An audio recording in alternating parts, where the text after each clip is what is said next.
dipersembahkan oleh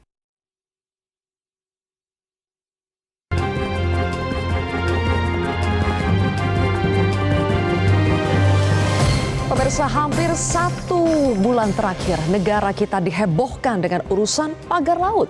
Bambu yang membentuk pagar sepanjang 30 km lebih di Laut Tangerang, Banten akhirnya dibongkar.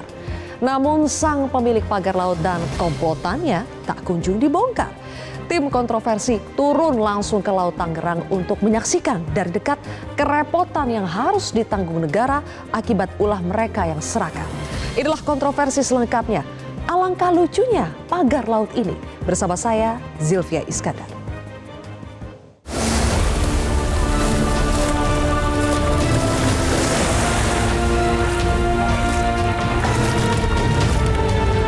Rabu 22 Januari 2025, akhirnya Kementerian Kelautan dan Perikanan bersama dengan TNI Angkatan Laut dan jajarannya membongkar pagar laut yang sudah ada sejak Juli 2024 di perairan Kabupaten Tangerang. Tim kontroversi melihat langsung bagaimana proses pembongkarannya. Kami akan menuju ke kapal nelayan untuk melihat dari tengah-tengah bagaimana proses pembongkaran pagar laut yang rencananya untuk hari pertama ini akan dibongkar sepanjang 5 km dan akan berlanjut sampai selesai, kemungkinan sampai 10 hari ke depan. Apa saja cara-cara yang dilakukan oleh tim yang berada di lapangan untuk sesegera mungkin bisa mencabut pagar laut tersebut? Kita lihat bersama.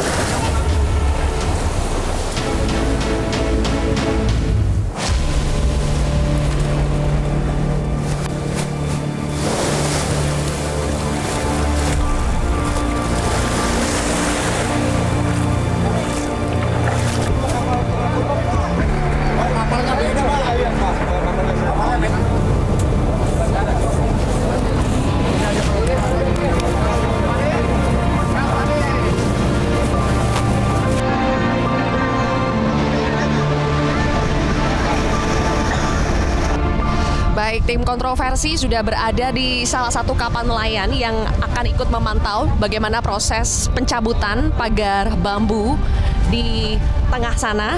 Tapi sekarang saya sudah bersama dengan seorang bapak. Dengan bapak siapa, Pak? Budi. Bapak Budi dari tadi mengaku kepada kami bahwa Bapak adalah salah seorang putra pesisir. Putra pesisir itu maknanya benar-benar warga lokal sini ya, Pak? Betul, Pak. Bapak juga nelayan juga? Saya tidak nelayan, cuma paman saya, saudara saya itu nelayan, ya kan, nelayan semua. Jadinya di sini itu kehidupannya tergantung dari kelautan ini. Oke, jadi Bapak tahu bagaimana ceritanya isu soal pagar laut ini yang sudah mengganggu ribuan nelayan yang ada di sini, Pak? Pada intinya kami ini putra pesisir, adanya TNI Angkatan Laut ini untuk membongkar kami udah sangat bahagia. Demi akses untuk keluar masuknya kami ini sangat terganggu adanya pagar bambu yang tidak ada yang mengakui seperti itu. Tidak ada yang mengakui, tapi kalau Bapak sendiri melihat pagar bambu ini sudah berapa lama sih, Pak? Betul ya, sejak 2024 sebetulnya sudah berbulan-bulan, Pak? Ya, untuk itu dari 2024 kalau nggak salah tanggal 5 Agustus. Kalau nggak salah ya, saya pun masih ada videonya waktu antara paman saya sama pekerja yang berdebat lagi penanjakan bambu itu. Oh iya, Pak, boleh ditunjukkan nggak, Pak, videonya ke kami, Pak? Boleh, Mbak, boleh. Ini bulan Juli ya, Pak? 5 Juli 2024. Pekerjanya juga RT kok. Oke. Ada petugas RT di sini? Ada ini, debatnya sama PRT-nya. Oke. Dia sekali pekerja yang penancap bambu ini. Oh, siang-siang ya, Pak, ini ya, Pak? Siang, Ibu. Siang. Jadi bukan hanya malam hari proses pemasangan? Siang, Ibu. Ya ini realnya seperti ini. Ya, realnya seperti ini. Oh, realnya seperti ini ya. Waktu itu berdebatnya seperti apa, Pak? Ya, apa yang disampaikan? Disampaikan sama nelayan, tolong kalau memang ada kegiatan seperti ini ya harus sosialisasi sama putra nelayan biar tidak ada yang saling dirugikan. Terus jawaban mereka? Jawaban mereka ya dia pekerja. Tidak tahu apa-apa gitu? Ya seperti itu, Pak. Hanya bekerja saja? Betul. Dan ini berlangsung berbulan-bulan sampai akhirnya viral ya, Pak? Saat ini sampai viral dan ini ada doa dari para nelayan untuk minta dibongkar. Alhamdulillah, Ibu. Oke, baik. Oke, terima kasih Pak Budi. Pemirsa, kami berusaha memperlihatkan kepada Anda sedekat mungkin dari sini karena sekarang sedang hujan juga di sini. Kami berusaha mendekat. Di situ kita bisa lihat. Saya sambil menunjukkan ya bahwa yang berseragam biru itu adalah dari pasukan katak, betul ya Pak ya? Dari Kopaska. Jadi di sini cara mencabutnya juga ada mekanismenya. Jadi kalau dilihat di situ, mereka sedang mengikatkan bambu-bambu itu dengan tali. Jadi memang harus ditaliin seperti itu ya Pak? Iya, ditali nanti ditarik dia. Nah, ini ada Pak Sofian dari Lantamal 3. Pak Sofian juga sudah pernah turun pada hari Sabtu, Sabtu 18 Januari. Jadi Pak Sofian tahu nih bagaimana caranya. Di situ dilihat ya, mereka mengikat satu persatu bambunya itu supaya nanti kemudian ditarik Pak ya? Ya, ditarik nanti. Ditarik. Ya. Nanti dirangkai beberapa bambu gitu, langsung ditarik pakai kapal ini, pakai sea rider, nanti baru ditarik gitu. Jadi teknisnya seperti itu. Pakai sea rider. Ya. Jadi cara mengikatnya sekali lagi pemirsa seperti itu. Bambu diikat, dirangkai, kemudian dengan menggunakan di sini ada yang namanya sea rider Pak ya. Sea rider ada rib ya. Ada sea rider, ada rib dari Ya. Kopaska. Dari Kopaska. Ini dari Kopaska. Ini pasukan katak. Jadi yang turun pada hari ini tuh banyak, bukan hanya dari Kopaska, Banyak. ada dari marinir juga, ada dari Polairut, kemudian dari warga nelayan juga yang selama ini terdampak ikut turun pemirsa. Proses penarikannya seperti itu. Nih ya, itu ada sea rider yang menarik bambunya seperti itu. Jadi sebetulnya cukup manual Pak ya prosesnya ya. Memang bisanya cuman manual, karena kalau ditarik satu persatu itu lebih sulit lagi itu. Iya, karena kalau satu-satu makan waktu yang lama dan kurang efektif juga. Oke. Jadi caranya kurang lebih seperti itu, dan di laut masih tersisa itu bambu-bambu yang sudah terjabut. Pemirsa bisa lihat ada yang tersisa dan itu harus dipungut satu persatu. Itu bambu diambil ditaruh di sea rider seperti itu juga menyulitkan dong Pak. Pastinya tidak bisa muat banyak ya Pak. Iya, lumayan, karena kan ya keterbatasan juga. Jadi ya memang harus ekstra ini. Ekstra, makanya dalam satu hari ini saja Pak, total berapa armada nih Kopaska, Polairut, dari KKP juga yang diturunkan? Kalau pastinya saya kurang pasti ya, karena tadi kan ada panitianya sendiri yang merekod jumlahnya. Yang pasti ini lumayan banyak dari hari Sabtu kemarin. Ya. Betul. Kalau kami lihat saja di sini pastinya puluhan itu sudah pasti ya, karena ini tim gabungan besar sekali. Personilnya juga ada 3.000 personil tim gabungan yang diturunkan. Semuanya bekerja sama pemirsa, karena memang sudah ada kesepakatan antara Kementerian Kelautan dan Perikanan bersama-sama dengan TNI Angkatan Laut yang didukung juga oleh jajaran-jajaran lainnya untuk membantu proses pencabutan pagar bambu yang berada ini ada di Kecamatan Teluk Naga, Kabupaten Tangerang, Banten. Sudah meresahkan sejak lama, tapi baru viral awal Januari 2025. Maju mundur sebetulnya proses pencabutan atau pembongkaran pagar bambu ini, tapi setelah melalui beberapa yang kami sebut sebagai drama, akhirnya jadi juga pada tanggal 22 Januari 2025 proses pencabutan hari pertama. Diperkirakan ini bisa sampai 10 hari tergantung dari nanti kecepatannya, dan juga pastinya ada faktor-faktor seperti cuaca juga. Untuk hari pertama saja ditargetkan ada 5 km, panjangnya kan totalnya ada 30,16 km. Ditargetkan ada 5 km yang sudah bisa tercabut. Sebelumnya pada hari Sabtu itu sudah tercabut sekitar 2,5 km ya Pak? Kurang lebih kemarin hari Sabtu itu 2,5 km yang sudah kita cabut. Itu memakan waktu berapa lama tuh Pak bisa 2,5 km? Kemarin kita dari pagi sampai dengan sore sekitar 7-8 jam lah. 7-8 jam. Tapi kan pada hari Sabtu itu mungkin masih menerka-nerka juga ya Pak ya. Masih mengukur, masih pertama kali, jadi masih ngira-ngira lah. Kami juga mendapatkan informasi pemirsa bahwa dari Menteri ATR, Kepala BPN Nusron Wahid juga turun langsung, meninjau langsung proses pencabutan dari pagar bambu ini. Kenapa? Karena hanya 2 hari sebelum proses pencabutan ini, yaitu pada Senin 20 Januari 2025, babak baru dari polemik pagar laut ini terungkap lagi, karena ternyata pagar laut ini Menteri ATR mengumumkan bahwa di sekitar kawasan perairan Kabupaten Tangerang yang ada pagar lautnya ini ternyata berseliweran sertifikat hak guna bangunan dan bahkan juga ada sertifikat hak milik.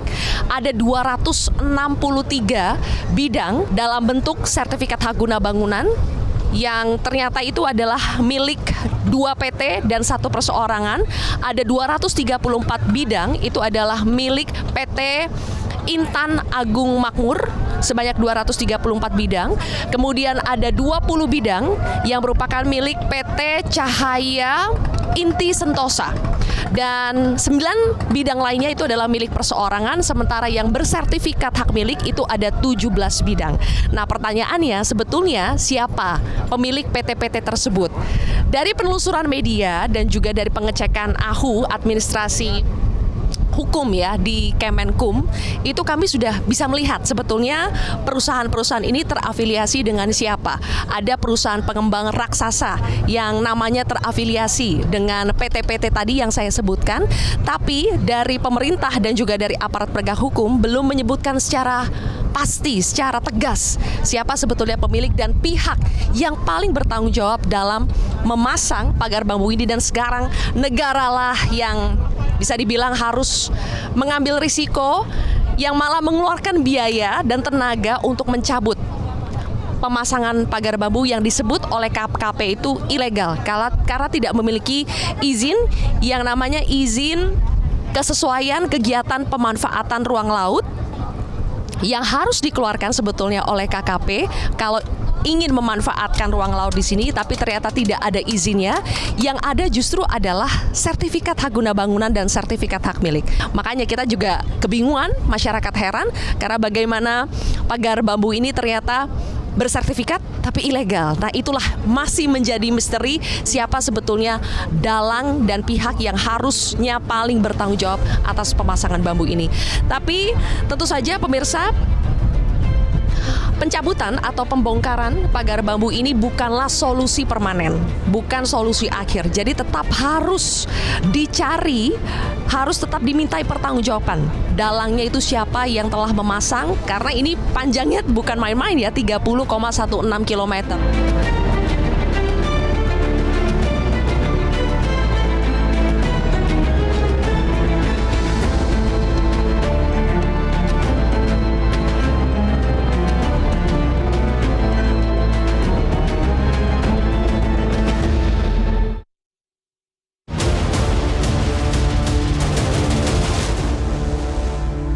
Dipersembahkan oleh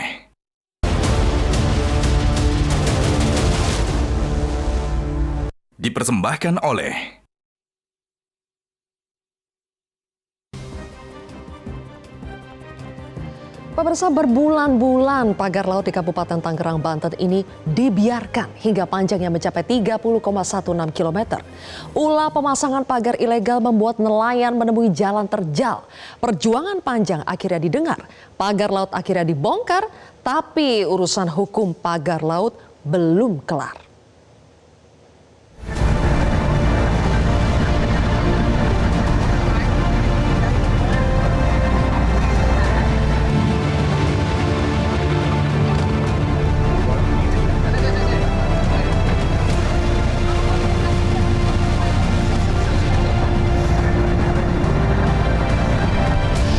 Sekarang tim kontroversi pindah lagi ke perahu yang lebih kecil supaya bisa lebih dekat pemirsa.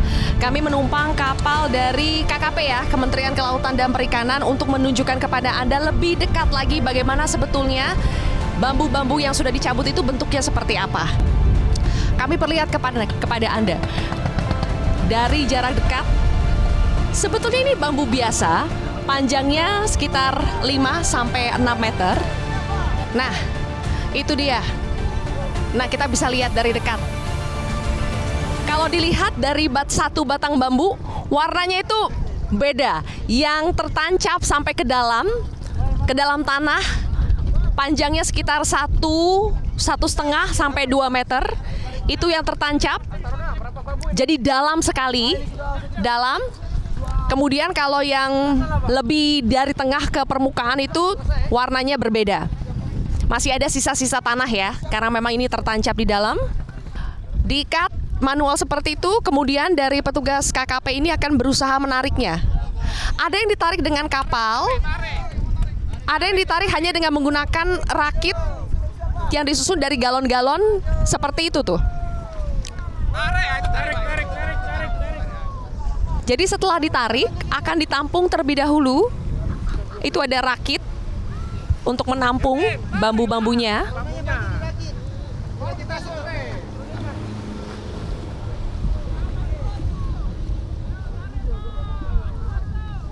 Jadi prosesnya itu harus bolak-balik ya Pak ya?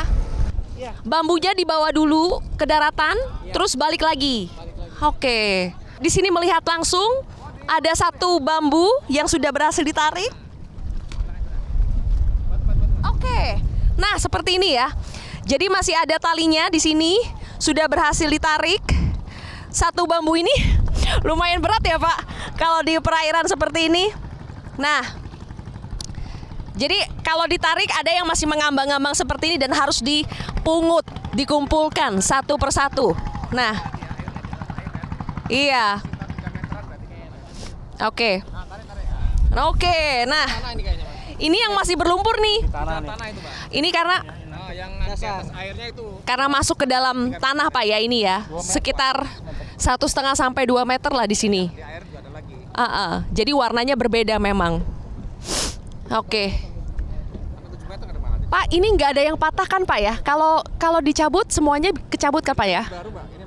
Oke. Sebentar nanti. Ada yang mana? Di sini baru kita tarik situ ya. Mas Dio, coba dijelaskan. Ini proses pencabutan bambunya seperti apa Mas Dio? Kalau ini tadi kami menggunakan tangan kosong, kami goyang-goyangkan saja.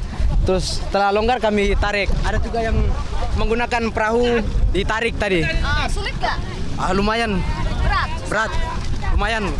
Yang sulitnya apa? Pas nyabutnya? Iya, yang pas nyambutnya. Oke, butuh waktu berapa lama satu bambu? Sekitar 10 sampai 15 menit. Masa satu bambu segitunya? Iya. Oke, terus ada yang diikat-ikat ya? Iya, ada yang diikat-ikat juga, ada yang pakai tangan kosong juga tadi. Ada yang diikat-ikat, ada yang pakai tangan kosong. Siap. Terus kalau yang ini berarti yang ketancap di dalam tanah ya? Siap. Oke, panjangnya sekitar berapa Mas Dio?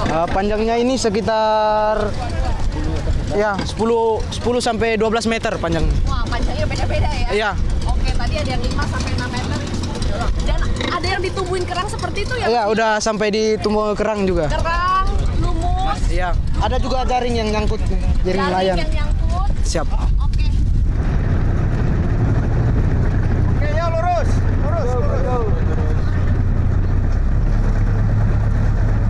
Kami juga melihat dari tadi ada banyak sekali perahu maupun kapal nelayan yang ikut membantu proses pembongkaran pagar laut ini. Salah satunya adalah di perahu apa ini Pak? Ada namanya gak perahunya? Perahu doa ibu. Perahu doa ibu. Nah, sudah Pasir. dari Tanjung Pasir dengan Bapak siapa Pak? Naman Pak. Naman. Pak Naman hari ini ikut bantu bongkar ya Pak? Alhamdulillah karena juga saya juga merasa diresahkan jadi ikut berserta kita seperti kapal keguyuban kita tarik aja semua biar habis. Wih, udah banyak Pak yang ditarik Pak? Alhamdulillah sudah dari pagi tuh narikin dari tadi tuh. Susah gak Pak nariknya? Wah, alhamdulillahnya susahnya minta ampun. Masa Pak? Udah kedalamannya 3 meter itu nancapnya. Oh, udah ketancap dalam Pak ya? Iya. Kalau pengen saya sih yang nyabut tuh yang matok, Bu. Iya, makanya. Ini malahan udah susah nelayan. Jaring saya sampai hancur. Wah, kenapa tuh, Pak? Itu kena bambu. Kalau saya taruh di sini kan ini tempat-tempat saya cari ikan di sini. Malah susah kalau saya masuk keluar dari Tanjung Pasir, belok masuk itu solarnya juga 4-5 liter udah habis. Biasanya 1,5 liter juga nggak habis saya. Asli saya pribumi Tanjung Pasir. Saya yang jelas merasa dirugikan dengan adanya patok bambu ini. Pagar bambu ini. Pak, kalau proses pemasangannya Bapak lihat gak sih ada tukang yang kerja pasangin? Itu paling enggak dia lebih dari 30 orang. Pemasangan Bapak pagar lihat ini. tuh, Pak, sendiri? Ya setiap hari saya lihat. Apa pagi, siang, sore? Dari pagi mulai sampai jam 12. Terus juga sore juga masih kerja. Oke. Tinggal tergantung cuacanya. Terus Bapak nanya nggak pas mereka kerja ini Ya kan siapa kalau menurut saya mah kan nggak tahu Bu. Yang namanya kita masyarakat biasa ya. Saya mah nelayan kecil takut aja Bu. Iya. Kalau udah begini saya lebih berani. Iya. Begitu kan? Paling depan kalau udah kayak gini. Paling depan. Semangat lah. Banget. Harga mati. Tapi Pak, meskipun ini sudah dibongkar, menurut Bapak pelakunya Harus Pak, harus tanggung jawab lah. tetap tanggung jawab Pak ya? Iya, sebab merugikan masyarakat nelayan Tanjung Pasir sini. Itu sangat-sangat merugikan, jelas merugikan banget. Mereka yang pasang seharusnya dia yang cabut. Gitu. Jadi jangan berhenti hanya sampai proses Betul. pembongkaran ya Pak ya?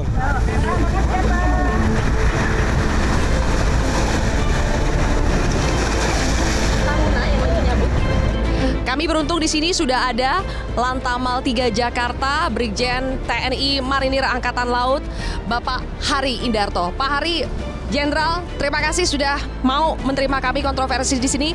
Pak Hari, kita sambil tanya-tanya ke Pak Hari soal bagaimana proses pembongkaran perdana, Pak ya. Bisa dibilang perdana ya hari ini. Rencananya seperti apa, kesulitannya seperti apa, nanti Pak Hari tolong bisa jelaskan sedikit sebelum kita nanti, boleh saya ikut nanti ke dalam Pak ya? Oke. Ya, terima kasih seperti yang disampaikan. Jadi apa yang kita laksanakan hari ini adalah bentuk aplikasi dari apa yang sudah kita laksanakan beberapa hari yang lalu. Dari hasil evaluasi, kenapa sekarang kita tingkatkan untuk jumlah personil dan material, ya harapannya dari target 10 hari yang akan kita laksanakan tidak sampai ke 10 hari. Jadi hari pertama kita laksanakan itu 2,5 kilo. Perdana sekarang yang dikatakan perdana karena secara bersama-sama, jadi bukan hanya dari Angkatan Laut saja, tapi juga melibatkan unsur-unsur kemaritiman semuanya. Mulai dari Kabakamla, terus kemudian KKP sendiri, KPLP, kemudian Pol Airut juga akan kita libatkan di dalamnya. Dan kita sudah lihat di sini Pak, ini ada kendaraan tempur yang dari kemarin sudah disebut-sebut LVT ya Pak? Ya, LVT-7. LVT-7. Ini adalah kendaraan tempur atau biasanya disingkat Rampur. Betul. Pak, boleh kami izin masuk ke dalam, pengen lihat seperti apa? Monggo, silakan. Karena ini akan menjadi kendaraan andalan Pak ya? Ya, silakan. Andalan Kita untuk sambil bisa membongkar. naik Oke. ke Rampur. Saya dulu. Oke.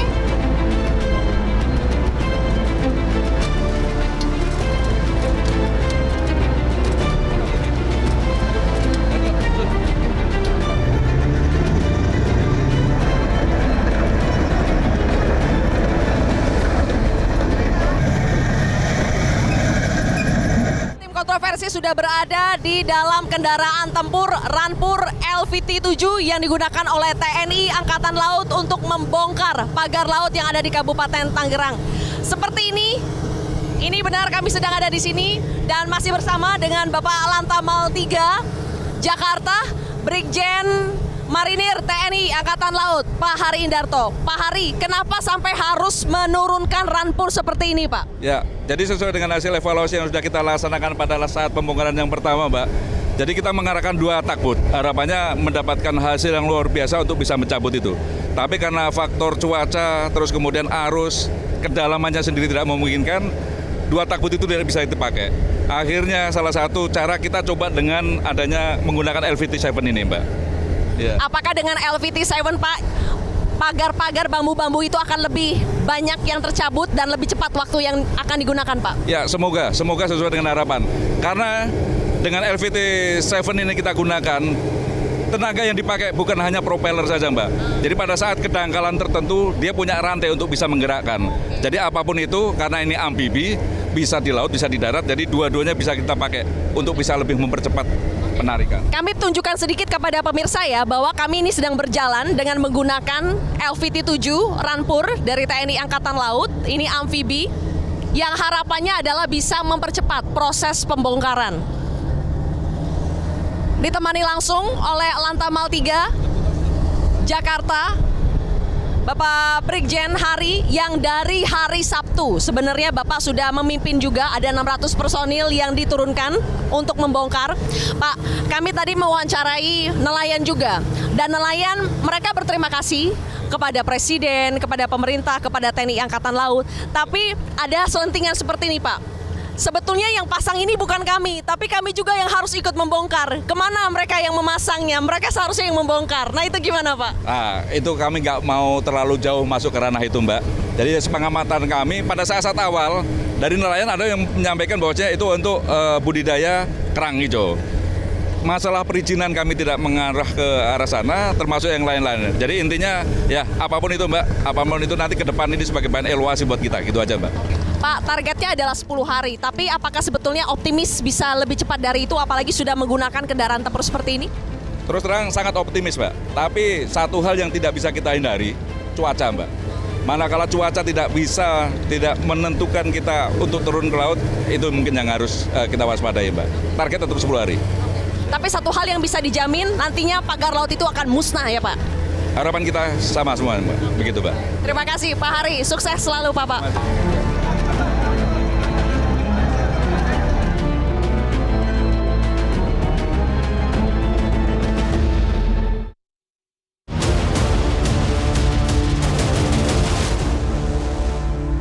Dipersembahkan oleh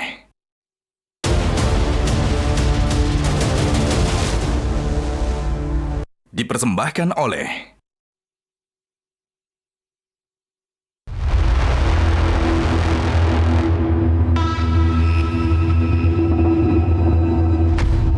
ya kalau nggak perusahaan besar mana mungkin dia bikin pagar seperti itu ya, untuk apa gitu ya. Ketentuan-ketentuan kita harus dipatuhi. Tidak ada yang memiliki perlakuan khusus.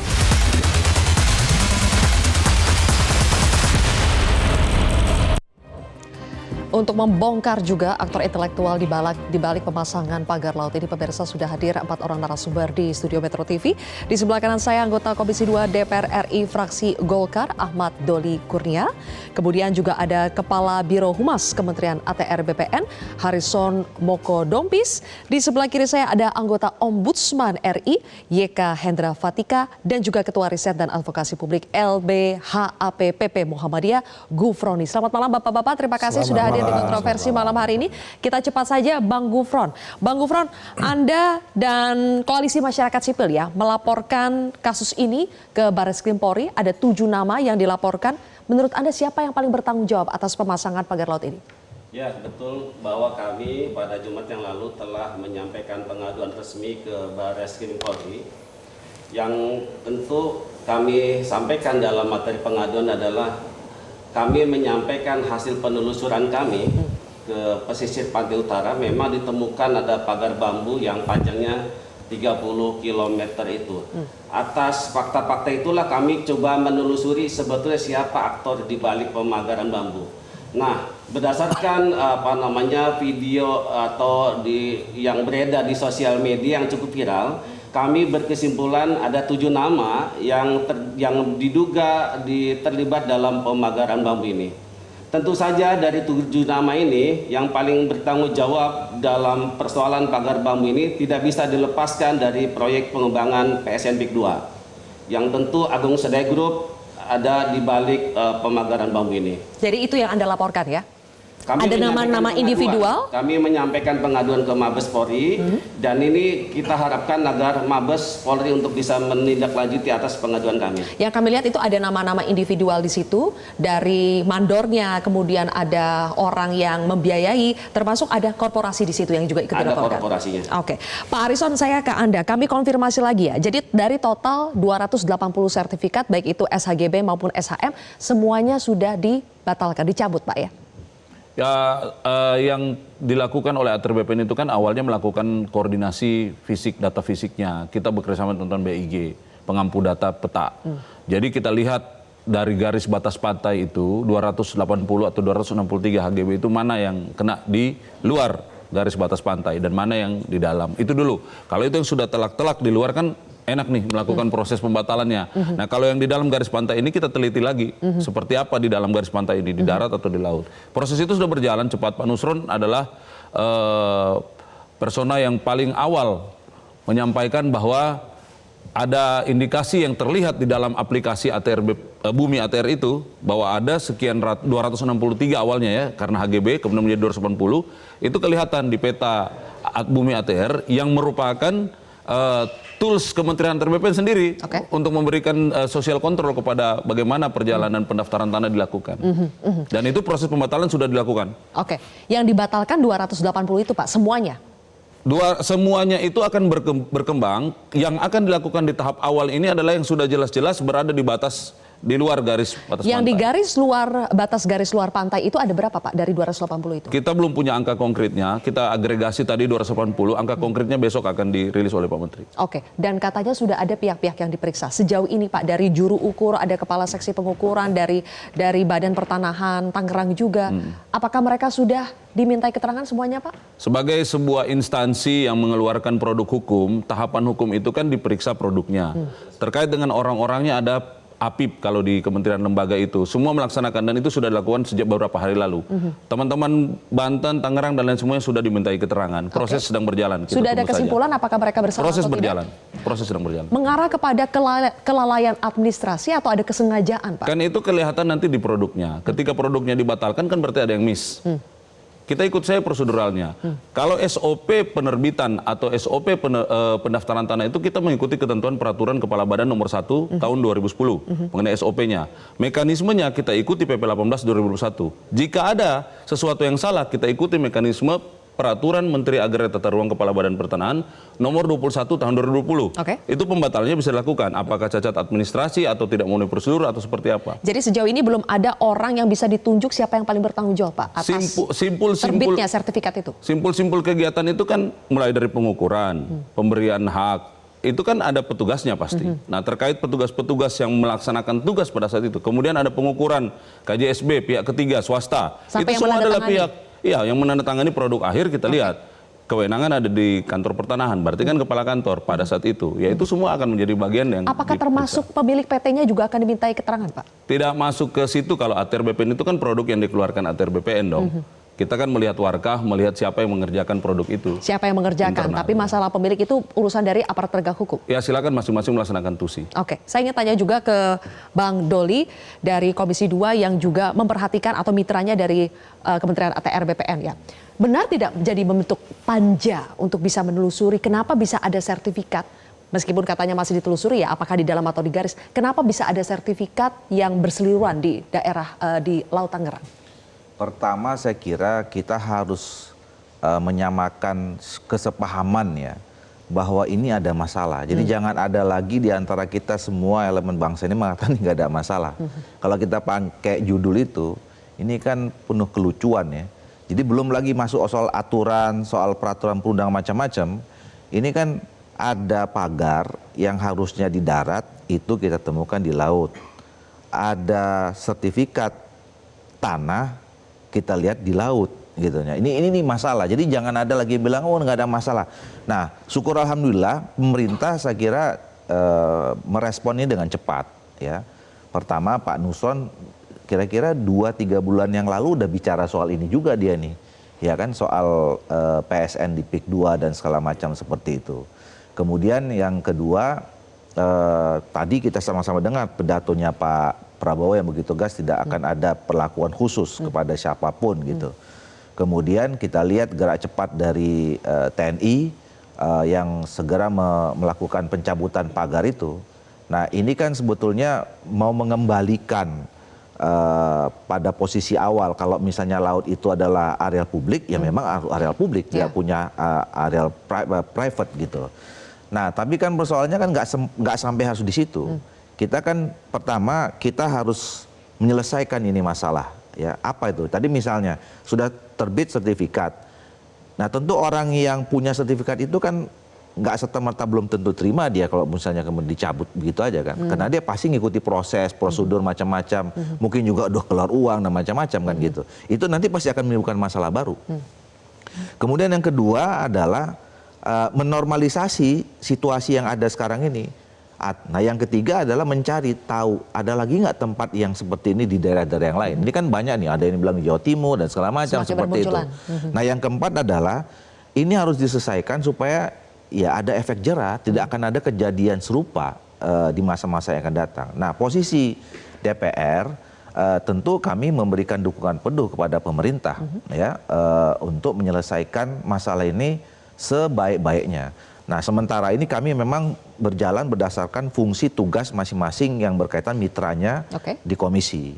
Kita bisa lihat teman-teman di Komisi 4 ya misalnya hari ini sudah memanggil Menteri KKP. Menteri KKP bahkan kemarin sudah tinjau ke lapangan juga lihat langsung Mbak Titi dan kawan-kawan. Nah kami di Komisi 2 sebenarnya dari periode yang lalu itu sudah punya panja sebenarnya. Panja evaluasi HGU, HGB dan HPL. Nah pada rapat internal kemarin ini dilanjutkan. Dan salah satu case-nya nanti yang akan dipelajari adalah kasus ini. Akan dilanjutkan panja itu? Akan dilanjutkan dari panja itu. Nah Pak Gufron lapor ke Bareskrim Polri. Bareskrim. Saya kira nanti pasti akan direspon oleh teman-teman Komisi 3. Nah, jadi sementara ini jalan sebagai mekanisme ketatanegaraan kita fungsi DPR RI sebagai pengawasan. Oke, semuanya sudah jalan di sini termasuk dari Ombudsman yang juga sudah melakukan investigasi dan besok akan merilis ya Pak hasil dari investigasi itu. Rencananya besok mudah-mudahan tidak ada halangan ya. Tapi apakah sudah bisa diinformasikan kepada kami nanti bentuk output dari investigasi Ombudsman ini akan ditindaklanjuti seperti apa, Pak? Ya, strategi pertama setelah bulan November kami mendapatkan laporan informasi dari masyarakat, tanggal 5 Desember saya dan tim melakukan kunjungan, keadaan masih mencekam. Terus yang kedua juga sama, tanggal 15 Januari itu pun masih mencekam. Mencekamnya karena? Pelapor itu mau menyampaikan ke Ombudsman itu harus tidak terang benderang lah. Takut-takut. Takut-takut. Pelapor ini adalah nelayan. Bahkan yang kunjungan kedua itu pelapor hilang. Bagaimana ini pelapornya gitu kan? Nah konon katanya ada intimidasi dan lain sebagainya. Nah setelah 15 Januari kelihatan sudah suasana awannya sudah cerah sehingga banyak masyarakat yang sudah sudah bisa leluasa dalam menyampaikan pendapat. Nah Ombudsman melihatnya begini. Permasalahan awal ini di sini karena Ombudsman itu pengawasan penyerahan publik, maka yang dilihat itu adalah satu, adanya pagar laut membuat akses nelayan untuk melaut itu terbatas. Tidak seperti semula. Waktu melaut semakin lama, pendapatan juga semakin berkurang. Jarak tempuh jadi makin lama juga. Nah yang kedua sebetulnya bukan kasus pagar laut juga. Sebetulnya yang disorot oleh Ombudsman itu adalah kasus pengurugan. Ada sungai Kronjo, ada sungai Muncung. Nah di sini ada tambak sekitar 600 hektar. Itu diuruk aliran air tambaknya. Oleh siapa, Pak? Oleh masyarakat, oleh kelompok tertentu, tentunya oleh pelaku usaha. Ya. Nah, waktu tanggal 5 Desember ini sudah rata. Tentunya tidak sebagian. Ya, kurang lebih sekitar setengahnya lah mungkin ya. Ini hanya pandangan mata karena kami agak susah melihat dari atas. Tetapi waktu tanggal 15 Januari ke sana, ini sudah dibuka. Karena tahu Ombudsman berkunjung, mengundang berbagai stakeholder, ini sudah dibuka. Tetapi alasannya ini karena kebanjiran katanya. Nah, tetapi belum kondisi kepada semula. Nah, jadi strategi pertama Ombudsman itu adalah agar petambak bisa bertambak lagi. Karena kalau aliran sungainya tertutup, salinitas tinggi, nggak bisa berbudidaya. Yang kedua, nelayan bisa melaut lagi. Nah, inilah investigasi yang kami lakukan. Nah, potensi maladministrasi yang dilayangkan kepada terlapor dalam ini Dinas Kelautan dan Perikanan Provinsi Banten adalah yang hendak diuji adalah mengapa kawasan laut yang 12 mil dari pinggir pantai ini kok luput dari pengawasan. Kurang lebih itu yang akan diuji. Nah, meskipun ada keterangan-keterangan, ada informasi yang terbuka juga di media bahwa sebetulnya DKP ini sudah memberikan informasi sejak Oktober kepada KKP. Nah, ini juga nanti akan diuji juga. Apakah rentang waktu yang sekian lama ini membuat dalam tanda kutip keputusan untuk katakanlah mensegel menjadi semakin lama. Gitu kan, itu yang harus dilihat. Nah, tetapi apapun nanti arah Ombudsman itu kemungkinan besar merujuk kepada dua hal. Yang pertama adalah terkait fungsi pengawasan. Yang kedua adalah upaya ataupun informasi-informasi yang berpotensi pidana. Mengapa pidana? Satu, sudah terbukti jelas di situ bukan PSN. Yang kedua, tidak ada AMDAL. Yang ketiga, tidak ada izin, termasuk juga yang pengurugan tidak ada izin. Maka udah jelas ini berarti ilegal. Ilegal berarti pidana bukan ranahnya Ombudsman. Nanti saya ditegur sama Bang Doli kalau masuk pidana. Tapi Ombudsman jelas punya informasi. Jelas punya informasi ini, dan informasi ini yang akan disampaikan kepada APH untuk silakan ditindaklanjuti. Dan informasi ini sebetulnya di lapangan sangat mudah diperoleh. Bertebaran sebetulnya, Pak. Tapi kan sekarang berarti bolanya di aparat penegak hukum.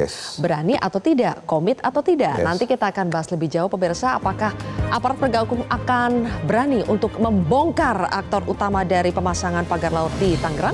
Sesaat lagi.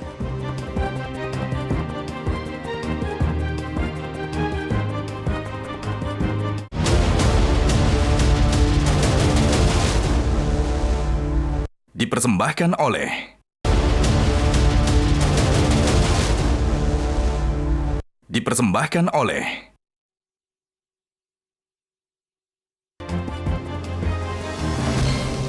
Pemirsa, Presiden menegaskan jangan ada perlakuan khusus, harus diusut tuntas secara hukum soal aktor di balik pemasangan pagar laut. Tapi Bang Doli, pada praktiknya kalau sudah melibatkan dugaannya melibatkan korporasi raksasa, biasanya aparat penegak hukum juga agak takut-takut ini. Bang Doli melihatnya seperti apa? Apakah kali ini betul-betul demi menjaga marwah semuanya harus ditindak secara adil?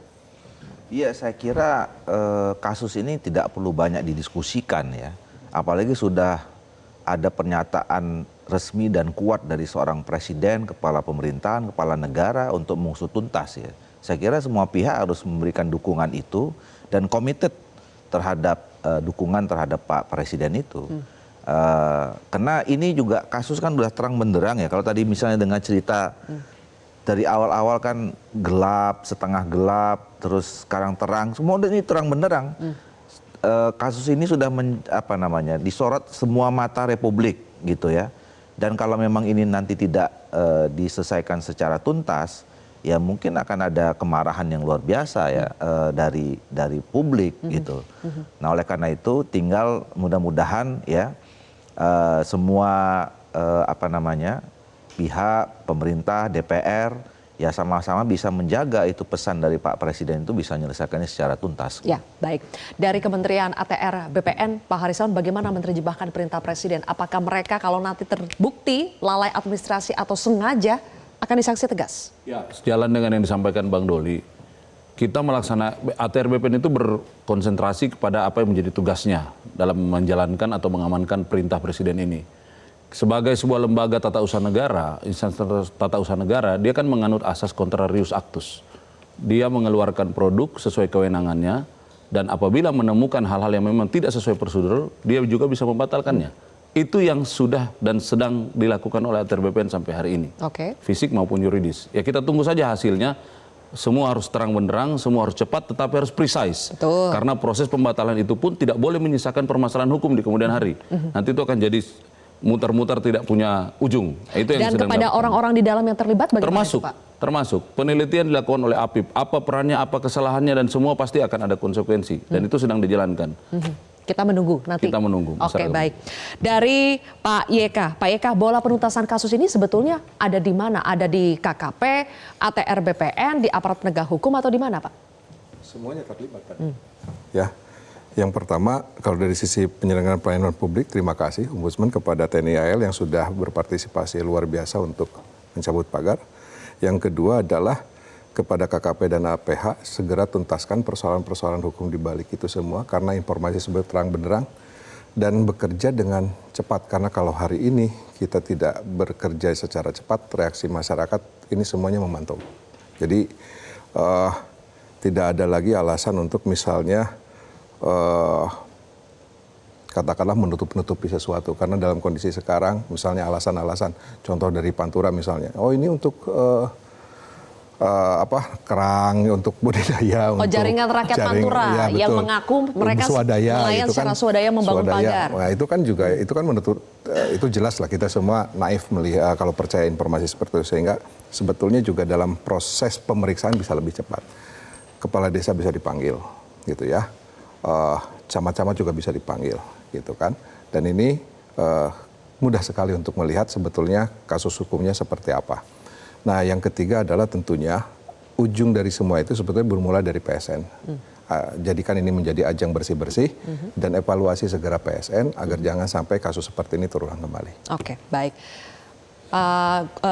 Bang Gufron, apakah kali ini Anda yakin bahwa ini akan menyentuh sampai ke aktor utama, nama-namanya sudah beredar, pemilik PT-PT-nya sudah beredar, afiliasinya sudah beredar, sekarang kan tinggal dari aparat penegak hukumnya saja mau menindaklanjuti atau tidak. Tapi menurut Anda apakah optimis kali ini berbeda, apalagi sudah ada tadi dari Presiden mengatakan jangan ada perlakuan khusus?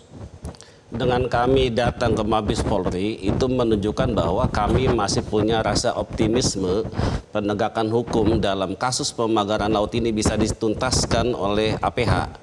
Maka yang selama ini dilakukan oleh teman-teman dari Ombudsman, KKP, ATR BPN dan juga DPR itu nanti muaranya adalah ke Mabes Polri. Ya, jadi bola panas nanti ada di Mabes Polri untuk mengungkap siapa dalang di balik kasus pemagaran laut dan juga adanya HGB ilegal itu. Sehingga pada akhirnya kepada Kapolri kami minta untuk segera membentuk tim khusus atau tim investigasi dengan melakukan koordinasi dari lembaga-lembaga yang ada, dan kita tidak perlu menunggu lama karena soal siapa di balik ini semuanya tahu. Siapa, Bang? Agus Sedaya Group. Itu juga yang Abang laporkan? Sudah, karena berdasarkan data-data yang kita kumpulkan, berdasarkan hasil dari penelusuran kita di sosial media, itu sudah menjadi rahasia umum. Karena apa? Proyek ini kan berdekatan dengan proyek PIK 2, tidak jauh jaraknya. Jadi sangat terang benderang, saya kira ini momentum Bapak Presiden Prabowo untuk menuntaskan kasus ini seterang-terangnya, dan tentu pelakunya harus dijerat pidana. Terima kasih. Kita akan lihat bersama Pak Gufron, Pak GK, kemudian Pak Harrison, dan juga Bang Doli. Terima kasih sudah bergabung bersama kami di Kontroversi. Pemirsa, tidak cukup hanya pagar laut saja yang dibongkar. Dalang dan komplotan pemasangan pagar laut ilegal pun harus ikut dibongkar. Jangan ada perlakuan khusus, hukum harus benar-benar ditegakkan. Saya Zilvia Iskandar pamit undur diri, kita jumpa lagi di Kontroversi berikutnya. Sampai jumpa.